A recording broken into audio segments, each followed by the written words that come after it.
Chocolates আর cake খেয়েছে কবির, ওরে বাপরে বাপ। আর যখনই খাচ্ছে এটা মামা এটা লাস্ট, মামা এটা লাস্ট, লাস্ট করতে করতে মানে মানে হাজার খানিক কেক খেয়ে নিয়েছে সেরকম একটা ব্যাপার, এত বেশি লাস্ট বলতে বলতে আমি বললাম যে কবির তুমি লাস্ট মানে বোঝো, লাস্ট মানে এরপরে আর হবে না, সেই লাস্ট ওর শেষ হচ্ছে না।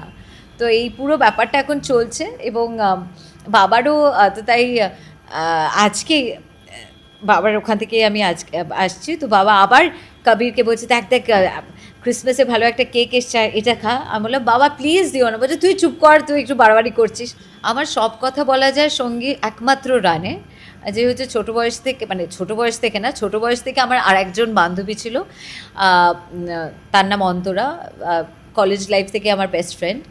এবং পরবর্তীকালে যখন সিনেমায় ঢুকলাম তখন থেকে খুব তাড়াতাড়ি আমি রানের সঙ্গে কানেক্ট করলাম, কারণ রানেও সেকেন্ড জেনারেশন, রানের বাবা প্রডিউসার ছিলেন এবং আছেনও অফকোর্স। এবং তারপরে রানের সেকেন্ড জেনারেশন, আমিও আমার দিক থেকে আমরা সেকেন্ড জেনারেশন, তাই জন্য অনেক কথাবার্তা আমরা আমাদের ম্যাচ করতো। এবং তার থেকেও ইম্পর্টেন্ট যেটা, সেটা হচ্ছে ফ্যামিলির কয়েকটা ভ্যালিউজ যেগুলোকে বলে, কয়েকটা জীবনের দর্শন, সেই সব জিনিসটাই ভীষণই মেলে তার সঙ্গে। তাই আমার বাবা আমার সঙ্গে, আমার মা বেশি স্ট্রিক্ট ছিলেন যদিও, আমার বাবার রাগের ধরনটাই হচ্ছে না কথা বলা। বাবাকে আমি খুব একটা কথা বলতে দেখতাম না, ভীষণ রেগে গেলে তখন আর বাবা চুপ হয়ে যেতেন, এবং চুপ হওয়াটাই আমার কাছে ওই কোটি কোটি বকুনির ইকুয়াল টু কোটি কোটি বকুনি। তো তাই জন্য সেই জায়গা থেকে আমি এখন যখন দেখি, আমি সাপোজ একটু চোখটা রাঙালাম আমার ছেলের দিকে, কেন এটা করেছো, কেন এটা ভুল কাজ করেছো, তখন বাবার কাছে আমি বকুনি খেয়ে গেলাম, কারণ আমি আমার ছেলেকে শাসন করছি বলে, তুই একটু বাড়াবাড়ি করছিস, তুই একটু বেশি করছিস। ফ্লাইং কিস দিতে বুঝতে পেরেছে, এবার ফ্লাইং কিসটা না ওর বেরোয় না, এরম করে নিজের হাতটাই নিজে নিজে চাটতে থাকে। আমি বললাম যে একটু বের করো তাহলে তো বুঝবো আমার কাছে আসছে। তো সেটাই। আর কবির, হ্যাঁ কবির অনেকটাই বুঝতে শিখেছে, কিন্তু একটা পুরো সিনেমা অবভিয়াসলি দেখেনি আমার, এক একটা গান টান হয়তো মাঝে মধ্যে দেখেছে। ওর বেশ ফ্যাসিনেটিং লাগে যে মামা কীরকম একটা অন্য রকমের হয়ে যাচ্ছে। দেবদা, তুমি এবং শুভশ্রী, কিন্তু এই যে একই সঙ্গে একই দিনে ছবি বার করা, এটা কোথাও গিয়ে ইন্ডাস্ট্রির পক্ষে কি মানে সমৃদ্ধ করছে, নাকি কোথাও গিয়ে একটা রেষারেষি চলে আসছে? মানে এখন দুটো ফ্যান ক্লাবের মধ্যেই বলছে দেব বনাম লেডি সুপারস্টার, আরেকদিকে রয়েছে টলি কুইন কোয়েল। মানে যে মানুষটার ওপর রাগ হচ্ছে তার উপর আমার বেশি দুঃখ হতে শুরু করে, মানে ওই ফিলিংটা আমার বেশি দুঃখে বদলায়। আমার ভীষণ রেগে গেলে আমি নিজের মধ্যে আমি ভীষণ দুঃখ পাই, তো সেই একটা ব্যাপার হয়। আমি যে খুব বেশি রেগে অনেক কিছু বলতে পারি তেমন নয়, প্রসেস করতে একটু অসুবিধা হয়, সময় লাগে। হ্যাঁ আমি রেগে গেলে অনেক চেঁচামেচি আমার আসে না, আমার খুব ক্যাজুয়ালি আসে না। যেটা হচ্ছে সেটা হচ্ছে বাংলা সিনেমার ক্ষেত্রে বেশিরভাগই শোনা যায় হল না পাওয়া, বা এত ভালো ভালো সিনেমা হল মানে কম দেওয়া হচ্ছে, এটাকে তুমি কীভাবে দেখো? দেখো, যখনই অনেকগুলো ছবি একসঙ্গে রিলিজ করে, খুব স্বাভাবিকভাবে যে কোনো জায়গার মতনই এখানেও অনেক ডিভিশন এসে যায়। তারপরে অবভিয়াসলি ডিভিশন হয় না, সেটা তো ভুল বলা, কারণ একসঙ্গে অনেকগুলো ছবি রিলিজ করলে হলের মালিকরা সব ছবি চালাতে চাইছেন আর চালাতে চান খুব স্বাভাবিকভাবে, কিন্তু কীরকম টাইম তারা দেবেন সেটা তো ছবির ওপরই নির্ভর করে। অনেক সময় এক একটা ছবি খুব ভালো লেগে যায় যখন। এই মুহূর্তে যে মানুষের সাথে বসে আছি, মানে আমার সত্যি ভীষণই পছন্দের এবং আপনাদেরও ভীষণই পছন্দের অভিনেত্রী কোয়েল মল্লিক। কোয়েলদি, কেমন আছো আগে বলো? আমি খুব ভালো আছি।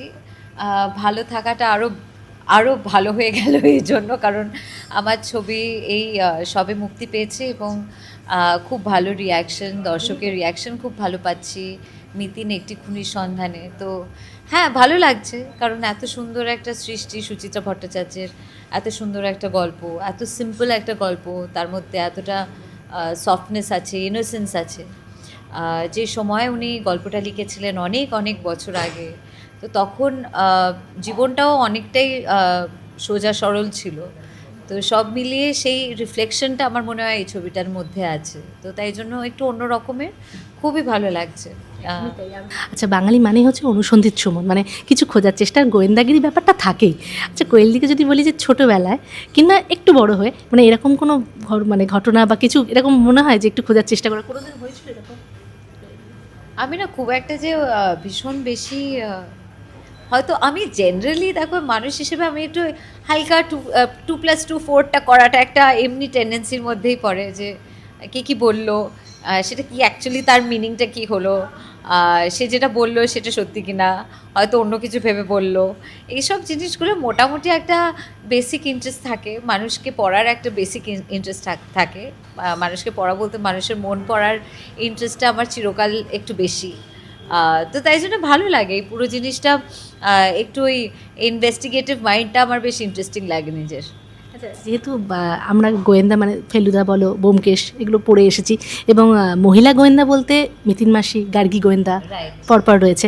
যখন অফারটা এসেছিল, প্রথম মিতিন মাসি, যে সেই চরিত্র তোমাকে, এই অনুভূতিটা একটু শুনতে চাই।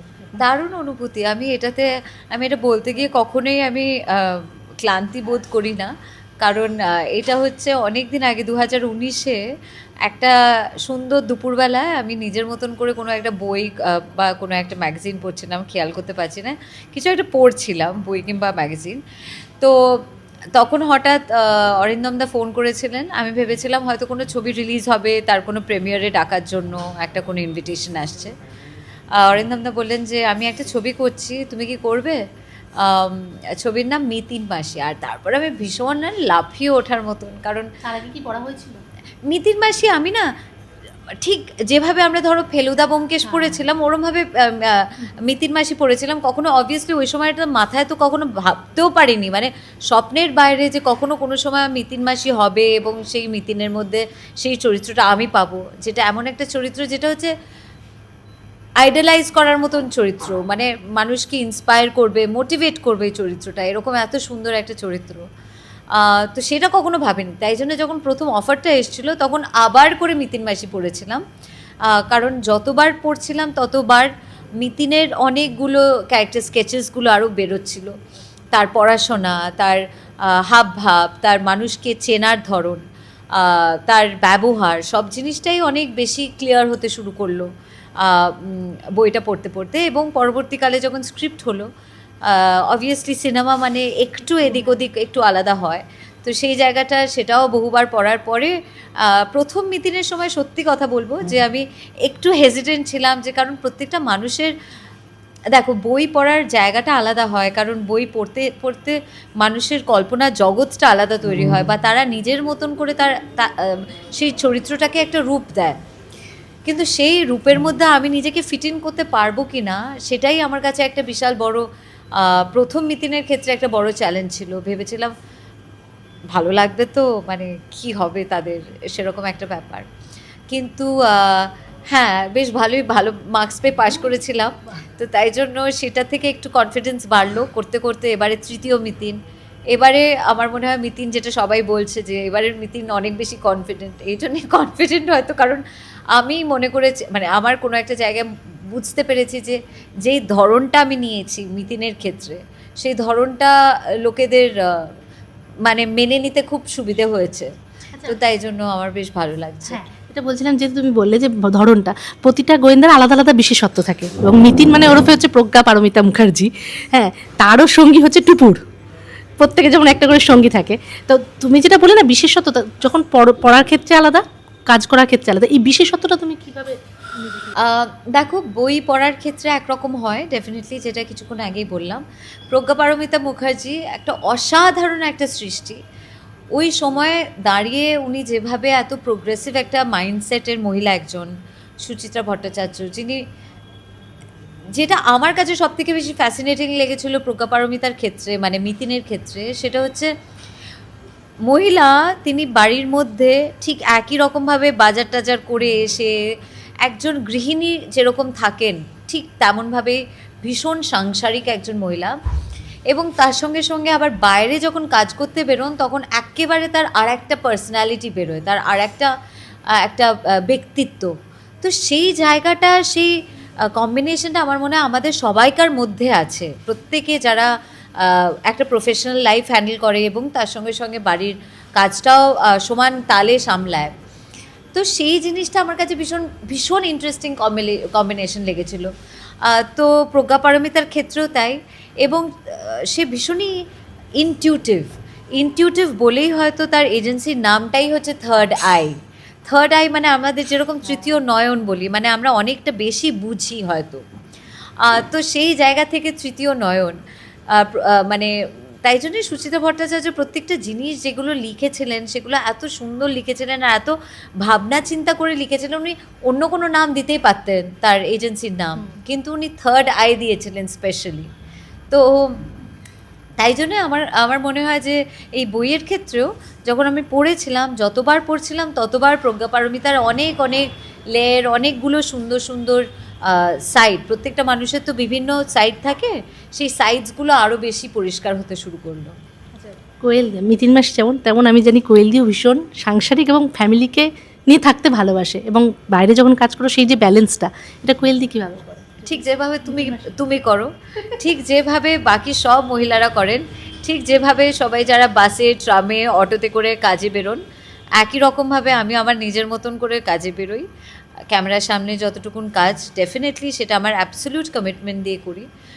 কারণ দেখো, আমি জানি যে প্রত্যেকটা মানুষের পরিশ্রমের টাকা তারা ব্যয় করে ছবি দেখতে আসেন, তো তাই জন্য সেই দায়িত্বটা আমাদের সবাইকার উপরেই বর্তায়, যে যাতে কখনো এরকম না মনে হয় যে আমার কোনো গাফিলতি বা আমার কোনো কারণে তাদের মনে হয়েছে হয়তো ইস নষ্ট হলো সময়টা, নষ্ট হলো টাকাটা। এই জিনিসটা আমার আমার আমার দিক থেকে আমার মনে হয় যে আমি নিজেকে ক্ষমা করতে পারবো না সেটার জন্য। তো তাই জন্য আমি জেনারেলি ভীষণই আমি পরিশ্রমী, আমি ভীষণই হার্ডওয়ার্কিং, এবং আমি যা করি আমি সততা দিয়ে করি। যদি না করার থাকে তাহলে হয়তো প্রথম থেকেই আমি ঢুকি না কোনো প্রজেক্টে, কিন্তু আমি যদি ঢুকি তখন আমি অ্যাবসলিউট 100% দেওয়ার চেষ্টা করি। আচ্ছা কোয়েল দি, এখন যেটা হচ্ছে সেটা হচ্ছে বাংলা সিনেমার ক্ষেত্রে বেশিরভাগই শোনা যায় হল না পাওয়া, বা এত ভালো ভালো সিনেমা হল মানে কম দেওয়া হচ্ছে, এটাকে তুমি কীভাবে দেখো? দেখো, যখনই অনেকগুলো ছবি একসঙ্গে রিলিজ করে, খুব স্বাভাবিকভাবে যে কোনো জায়গার মতনই এখানেও অনেক ডিভিশন এসে যায়। তারপরে অবভিয়াসলি তখন অনেক রকমভাবে আমি আমি এর থেকে মানে আমি খুব বেশি ডিটেলে জানি না, কারণ এটা পুরোটাই ডিস্ট্রিবিউটাররা এবং প্রোডাকশনের জায়গা থেকে ওনারা সামলান, যে কোন হলে কোন সময় কোন শোতে ওনারা লাগাবেন ছবিটা। তো ওটা ওনাদের ব্যাপার। আই এম শিওর যে সবাই তাদের নিজেদের মতন করে বেস্ট করার চেষ্টা করে তাদের নিজেদের ছবির জন্য। কিন্তু ডিভিশন তো অবভিয়াসলি হয়, আমি যদি বলি যে না কোনো ডিভিশন হয় না সেটা তো ভুল বলা, কারণ একসঙ্গে অনেকগুলো ছবি রিলিজ করলে হলের মালিকরা সব ছবি চালাতে চাইছেন আর চালাতে চান খুব স্বাভাবিকভাবে, কিন্তু কীরকম টাইম তারা দেবেন সেটা তো ছবির ওপর নির্ভর করে। অনেক সময় এক একটা ছবি খুব ভালো লেগে যায় তখন সেই শোগুলো হয়তো যেটা প্রথম সপ্তাহে কয়েকটা শোজ পেলো, দ্বিতীয় সপ্তাহে শোজ অনেকগুলো বেড়ে যায়। তো হ্যাঁ, তো তাই জন্য সেটা সব জায়গাতেও যেরকম হয় একই রকমভাবে আমাদের ইন্ডাস্ট্রিতেও তেমন হয়। আচ্ছা, তাহলে এই যে যেটা এখন চলছে, মানে 3 মহারথীর ছবি একসঙ্গে বেরিয়েছে, দেবদা, তুমি এবং শুভশ্রী, কিন্তু এই যে একই সঙ্গে একই দিনে ছবি বার করা, এটা কোথাও গিয়ে ইন্ডাস্ট্রির পক্ষে কি মানে সমৃদ্ধ করছে, নাকি কোথাও গিয়ে একটা রেশারেশি চলে আসছে? মানে এখন দুটো ফ্যান ক্লাবের মধ্যেই বলছে দেব বনাম লেডি সুপারস্টার, আরেকদিকে রয়েছে টলি কুইন কোয়েল। না দেখো, এই সব জিনিসগুলো পুজো মানে সিনেমা পুজোর সময় মুক্তি, বা ধরো এই ক্রিসমাস মানে বড়দিনের সময় মুক্তি পাওয়ার সময়টা না সবসময় একটু নাম্বার অফ ফিল্মস অনেক বেশি থাকে, কারণ এগুলো হচ্ছে না উৎসবের মুহূর্ত। তো তাই জন্য সবাই খুব এনজয় করে, এবং অনেকগুলো ছবি একসঙ্গে রিলিজ করলে সেটাতে কোনো আমার মনে হয় কোনো ভুল নেই। কিন্তু একটা ভালো যে একটা নাম্বার অফ ফিল্মসে বোধহয় রেস্ট্রিক্টেড হয়ে গেছে, এবং সেরকমভাবেই তারা অনেক একসঙ্গে রিলিজ করা একেবারেই সম্ভব হয় না। তো সেই দিক থেকে দেখতে গেলে যেরকম ধরো 3টে ছবি এখন মুক্তি পেল, 3টে ছবি একদম ভিন্ন ধরনের ছবি, তাই জন্য অডিয়েন্সেরও মানে আমার মনে হয় দর্শকদেরও ভীষণ ভালো লাগবে, কারণ 3টে ছবি 3টে স্বাদের ছবি, 3টে ধারার ছবি। তো তাই আমার মনে হয় খুবই ভালো সময়, মানে এটা আমি কিছু অন্যভাবে আমি নিচ্ছি না। নিজের ছবি ছাড়া বাকি দুটো ছবি দেখা হয়েছে? আমার একদম ছবি রিলিজ করলো পরশুদিন, আর এখন আমার মাল্টিটাস্কিংয়ের লেভেলটাই আলাদা হয়ে গেছে। আগে যেরকম নিজের জন্য একটু যাও বা একটু সময় পেতাম, সেটা এখন একদমই হচ্ছে না, সত্যি বলছি। তো তাই জন্য যতটুকুন সময় বার করতে পারছি ওই সময়টা পরিবারকে দেওয়ার চেষ্টা করছি, এবং তার সঙ্গে সঙ্গে পরের ছবি যে স্ক্রিপ্ট চলছে সেটার জন্য একটু মন দেওয়ার চেষ্টা করছি, সেই জায়গাটা দেখতে মানে দেখাটাও ভীষণ জরুরি। তো তাই জন্য এখনও পর্যন্ত বাকি দুটো ছবি আমার দেখা হয়ে ওঠেনি, কিন্তু আমি যেটা প্রথম দিন থেকেই বলেছি যে আমার একদম মানে 100% শুভেচ্ছা এবং শুভকামনা রইল দুটো ছবির জন্যই। আমি ডেফিনেটলি চাইবো যেন তিনটে ছবি ভীষণ সফল হয়। সেটা কোথাও কি বাংলা ইন্ডাস্ট্রির পক্ষেও ভীষণই ভালো। একদমই তাই, কারণ আমার বাংলা ইন্ডাস্ট্রি এটা আমাদের একটা কি বলবো, এটা আমাদের পুজোর জায়গা। এটা একটা এমন একটা জায়গা যেখানে হচ্ছে এত বছর ধরে আমার সাপোজ আমার বাবাও, মানে এটা তো আমি তো সেকেন্ড জেনারেশন, তো আমি বাবাকে দেখেছি আমি কতটা বাবা এই ইন্ডাস্ট্রিকে সম্মান করেন, এতটা ভালোবাসা পেয়েছেন উনি এই ইন্ডাস্ট্রি থেকে, এবং এই ইন্ডাস্ট্রিতে কাজ করেই এত মানুষের কাছে এত আমরা পৌঁছে গেছি। তো তাই জন্য এই ইন্ডাস্ট্রির আমাদের অনেক কিছু দিয়েছে, তো সেই জন্য অবভিয়াসলি আমার সবসময় আমার সেই রেসপেক্ট আর সেই ভালোবাসাটা সবসময় থাকবে। কোয়েলের কাছ থেকে শুনেছিলাম বাবা হিসেবে রঞ্জিত মল্লিক ভীষণ স্ট্রিক্ট, কিন্তু দাদু হিসেবে তো বোধহয়, কারণ আসলের থেকে সুদের দাম বেশি বলে। একেবারেই তাই। আমার বাবা আমার সঙ্গে, আমার মা বেশি স্ট্রিক্ট ছিলেন যদিও, আমার বাবার রাগের ধরনটাই হচ্ছে না কথা বলা। বাবাকে আমি খুব একটা কথা বলতে দেখতাম না, ভীষণ রেগে গেলে তখন আর বাবা চুপ হয়ে যেতেন, এবং চুপ হওয়াটাই আমার কাছে ওই কোটি কোটি বকুনির ইকুয়াল টু কোটি কোটি বকুনি।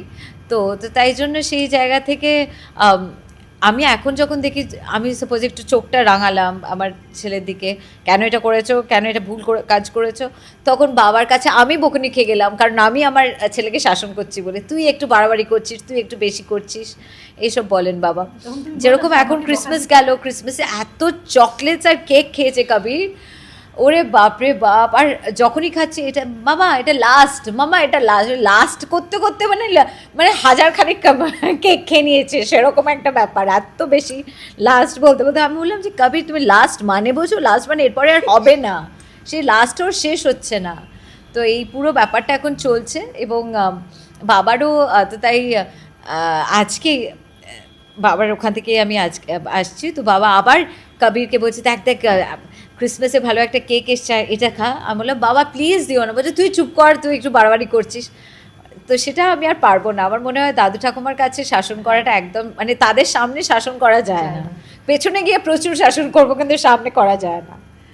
একদমই তাই। আচ্ছা, যেটা বলছিলাম যে যেহেতু মিতিনের সঙ্গী হচ্ছে টুপুর, কোয়েলদির সঙ্গী কে, যাকে সব কথা বলা যায়, সমস্ত কিছু? আমার সব কথা বলা যায় সঙ্গী একমাত্র রানে, যে হচ্ছে ছোটো বয়স থেকে, মানে ছোটো বয়স থেকে না, ছোটো বয়স থেকে আমার আর একজন বান্ধবী ছিল, তার নাম অন্তরা, কলেজ লাইফ থেকে আমার বেস্ট ফ্রেন্ড। এবং পরবর্তীকালে যখন সিনেমায় ঢুকলাম তখন থেকে খুব তাড়াতাড়ি আমি রানের সঙ্গে কানেক্ট করলাম, কারণ রানেও সেকেন্ড জেনারেশন, রানের বাবা প্রডিউসার ছিলেন এবং আছেনও অফকোর্স। এবং তারপরে রানের সেকেন্ড জেনারেশন, আমিও আমার দিক থেকে আমরা সেকেন্ড জেনারেশন, তাই জন্য অনেক কথাবার্তা আমরা আমাদের ম্যাচ করতো। এবং তার থেকেও ইম্পর্টেন্ট যেটা, সেটা হচ্ছে ফ্যামিলির কয়েকটা ভ্যালিউজ যেগুলোকে বলে, কয়েকটা জীবনের দর্শন, সেই সব জিনিসটাই ভীষণই মেলে তার সঙ্গে। তো তাই জন্য আমার মনে হয় গো টু পার্সন সেটা রানে ছাড়া আর কারোর কথা ভাবতে পারছি না এখন, আর সিনেমার ক্ষেত্রে। আর বাকি ক্ষেত্রে তো আমার আরেক বেস্ট ফ্রেন্ড যে আছে সে অন্তরা। আর কবির বা কাব্যা তোমাকে যে যখন পর্দায় দেখে বুঝতে পারে নিশ্চয়ই এখন? হ্যাঁ, মানে যখন কবির, কাব্যা তো একদমই ছোট, একেবারেই ছোট, সে কিছুই বোঝে না। এখন শুধু একটু ফ্লাইং কিস দিতে বুঝতে পেরেছে, এবার ফ্লাইং কিসটা না ওর বেরোয় না, এরম করে নিজের হাতটাই নিজে নিজে চাটতে থাকে। আমি বললাম যে একটু বের করো, তাহলে তো বুঝবো আমার কাছে আসছে, তো সেটাই। আর আর কবির, হ্যাঁ কবির অনেকটাই বুঝতে শিখেছে, কিন্তু একটা পুরো সিনেমা অবভিয়াসলি দেখেনি আমার, এক একটা গান টান হয়তো মাঝে মধ্যে দেখেছে। ওর বেশ ফ্যাসিনেটিং লাগে যে মামা কীরকম একটা অন্য রকমের হয়ে যাচ্ছে বাইরে গিয়ে, কারণ বাড়িতে আমি একেবারেই অপোজিট। তো তাই জন্য বেশ ওর ইন্টারেস্টিং লাগে, ওর বেশ ভালো লাগে। কিন্তু এই মিতিনের ক্ষেত্রে একটা ফাইট সিকোয়েন্সও দেখেছিল, দেখে বলে মামা তুমি কী করছো, আমি আর ওকে বোঝাতে পারছি না যে শোনো এটা দুষ্টু লোক, আমি দুষ্টু লোকের পেছনে দৌড়চ্ছি, এসব বলেছিলাম। এটা বোঝাতে অবভিয়াসলি হয়েছিল যে শোনো এটা কিন্তু পুরোটাই অ্যাক্টিং, পুরোটাই সিনেমা, কোনো কিছু রিয়াল নয়, তুমি আবার এইসব করতে চাও না, সেরকমভাবে আবার আলাদা একটু পাখি পড়ানোর মতন শেখাতে হয়েছিল বাড়িতে, সেটাই। ছোট বাচ্চাকে বোঝানো রাইট, একদমই তাই। আচ্ছা কোয়েলদি, যা শেষ করব সেটা হচ্ছে যে সবসময় তোমাকে হাসি খুশি এবং ভীষণ পজিটিভ দেখি, এটার কি কোনো মূল মন্ত্র বা কিছু আছে? মানে সবসময় মানে মুখে হাসি সারাক্ষণ। আমার তো মনে হয় যে রাগ হয় কোয়েলদি? এ কি, আমি যদি বলি আমার রাগই হয় না তাহলে তো গন্ডগোল। হয় আমার একটু খুব তাড়াতাড়ি হয় না, আমি না বুঝতে পারি না, আমার রাগের থেকে আমার মনে হয় যে মানুষটার ওপর রাগ হচ্ছে তার উপর আমার বেশি দুঃখ হতে শুরু করে, মানে ওই ফিলিংটা আমার বেশি দুঃখে বদলায়। আমার ভীষণ রেগে গেলে আমি নিজের মধ্যে আমি ভীষণ দুঃখ পাই, তো সেই একটা ব্যাপার হয়। আমি যে খুব বেশি রেগে অনেক কিছু বলতে পারি তেমন নয়, প্রসেস করতে একটু অসুবিধা হয়, সময় লাগে। হ্যাঁ, আমি রেগে গেলে অনেক চেঁচামেচি আমার আসে না, আমার খুব ক্যাজুয়ালি আসে না ওই চেঁচামেচিগুলো। যেটা হয় সেটা আমি কীরকম একটা গুম মেরে যাই, একটু চুপ হয়ে যাই, একটু দুঃখ পেতে শুরু করি, সেরকম হয়। যাক, শেষ করবো। এমনি মিতিন মাসি তোমার চরিত্র তো দর্শকদের সব সময় পছন্দের, এবং এবারে এই বছরটা সত্যি আমার ভীষণ বেশি স্পেশাল গেছে, কারণ তিনটে ছবি রিলিজ করেছিল আমার, এবং তিনটে ছবি একদম ভিন্ন ধরনের ছবি। তার মধ্যে এখন দুটো ছবি এখন গায়ে গায়ে চলছে, একটা স্বার্থপর যেটা 50 দিনের ওপর চলে গেছে, আর খুব বড়োভাবে সফল হয়েছে। সব দর্শকদের জানাচ্ছি অনেক অনেক অনেক অনেক মানে ধন্যবাদ যে আপনারা এত ভালোভাবে স্বার্থপরটাকে আপন করে নিয়েছেন এবং এতটা ভালোবেসেছেন স্বার্থপরকে, তাই জন্য এখনও চলছে, রমরমিয়ে চলছে অনেকগুলো হলসে। আর তার সঙ্গে সঙ্গে মিতিন পাশাপাশি, দুটো একেবারে অপোজিট ক্যারেক্টার। মিতিন সবেমাত্র মুক্তি পেল, সেটাও যে এতটা ভালোবাসা পাচ্ছে তার জন্য অনেক অনেক ধন্যবাদ সকলকে। রেজলিউশনে বিশ্বাস করো কোয়েলদি? কি রেজলিউশন আমার মনে হয় রেজলিউশন নেওয়ারই যখন থাকে তখন তৎক্ষণাৎ নিয়ে, আমি ওই 1 তারিখের জন্য অপেক্ষায় থাকি না। আচ্ছা, লাস্ট একটাই প্রশ্ন, 2025 থেকে যদি কোনো কিছু যদি 2026-এ নিয়ে যেতে চাও, বা চাও যে আবার যাতে হয়, বা কোনো একটা স্মৃতি যেটা খুব ভালো লাগে জীবনে? আমার মনে হয় সবসময় একই জিনিস আমি চাইবো যে যেন সবাই ভালো থাকে, শান্তিতে থাকে এবং সকলকে শান্তিতে রাখে, সুস্থ থাকে, এটাই কামনা করব সকলের জন্য। 2026 যেন সবাইকার জন্য খুব ভালো যায়, ভগবানের আশীর্বাদে, এটাই আমি প্রার্থনা করব। Thank you so much.